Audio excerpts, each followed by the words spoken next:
Sa akala ng mga mananampalataya sa Korinto na dahil sa kanilang kalayaan kay Kristo ay maaari na nilang palampasin ang kahit ano. Tanggap nila ang isang lalaki na nakikisama sa asawa ng kanyang ama at itinuring nila na ito ay tanda ng pagiging bukas ng kanilang isip. Ngunit dumating sa kanila ang sulat ni Pablo. Habang binabasa ang sulat ng malakas, binalot sila ng nakabibiging katahimikan. Sa katunayan ay nababalita na may pakikiapid sa inyo at ang ganyang pakikiapid ay wala kahit sa mga pagano, sapagkat ang isang lalaki ay nakikipisan sa asawa ng kanyang ama.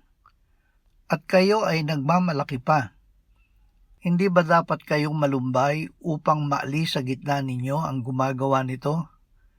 Sa pangalan ng ating Panginoong Hesus, kapag kayo ay nagkakatipon kasama ang aking espiritu na taglay ang kapangyarihan ng ating Panginoong Hesus, ay ibigay ang ganyang tao kay Satanas sa ikawawasak ng laman upang ang kanyang espiritu ay maligtas sa araw ng Panginoong Hesus. Ang utos na alisin nila ang lalaking gumawa ng gayon ay praktikal na aplikasyon ng utos ng Diyos sa mga Israelita noong unang Pasko.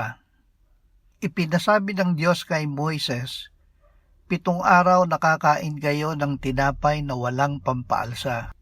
Sa unang araw ay inyong aalisin sa inyong mga bahay ang pampaalsa, sapagkat sino mang kumain ng tinapay na may pampaalsa, mula sa unang araw hanggang sa 7 araw ay ititiwalag sa Israel.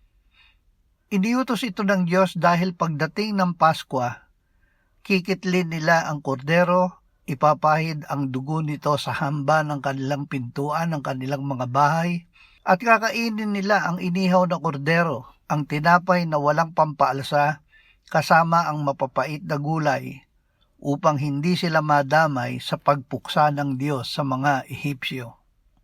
Ito ang nasa isip ni Apostol Pablo nang sabihin niya sa mga taga-Korinto, "Hindi mabuti ang inyong pagmamapuri.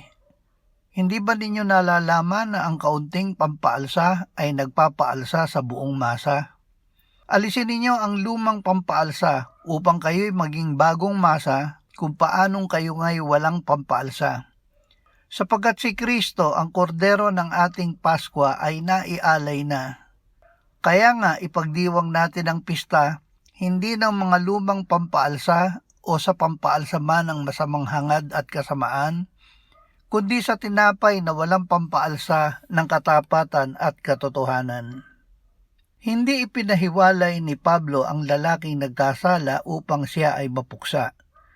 Iniutos niya ito upang ang kanyang espiritu ay maligtas sa araw ng Panginoong Hesus. Ang mga mananampalataya ay naging masa na walang pampaalsa nang sila ay manalig kay Kristo. Dahil dito ay naging angkop silang tahanan ni Kristo. Nasa kanila ang kapangyarihan ni Kristo na alisin ang anumang lumang pampaalsa na dumating sa kanila. Kaya't marapat lamang na alisin nila sa kanilang gitna ang lahat ng pampaalsa upang tanging si Kristo ang manahan at maghari sa kanila. Ang kaunting lebadura ay nagpapaalsa sa buong masa. Hindi nangangahulugan na ang kaunting lumang lebadura ay mas makapangyarihan sa paghahari ng Diyos. Sinabi ng Panginoong Hesus na ang kaharian ng Diyos ay tulad ng pampaalsa. Ang kaharian ng langit ay tulad sa pampaalsa na kinuha ng isang babae at inihalo sa 3 takal na harina hanggang sa ang lahat ay malagyan ng pampaalsa. Madalas gamitin ng Panginoong Hesus ang pampaalsa upang balaan ang mga alagad tungkol sa mga aral na nakasisira sa pananampalataya. Ito ang dahilan. Ang Panginoong Hesus mismo ang ating tinapay na walang pampaalsa na nagbibigay sa atin ng buhay na walang hanggan sa pamamagitan ng pananampalataya. Sinabi niya, "Katotohanang sinasabi ko sa inyo, ang sino mang sumasampalataya ay may buhay na walang hanggan. Ako ang tinapay ng buhay. Ako ang tinapay na buhay na bumabanggaling sa langit. Kung ang sino man ay kumain ng tinapay na ito, Siya'y mabubuhay magpakailanman, at ang tinapay na aking ibibigay sa ikabubuhay ng sanlibutan ay ang aking laman. Katotohanang sinasabi ko sa inyo, malibang inyong kainin ang laman ng anak ng tao at inumin ang kanyang dugo, wala kayong buhay sa inyong sarili. Ang kumakain ng aking laman at umiinom ng aking dugo ay may buhay na walang hanggan, at siya'y muli kong bubuhayin sa huling araw. Sapagkat ang aking laman ay tunay na pagkain at ang aking dugo ay tunay na inumin.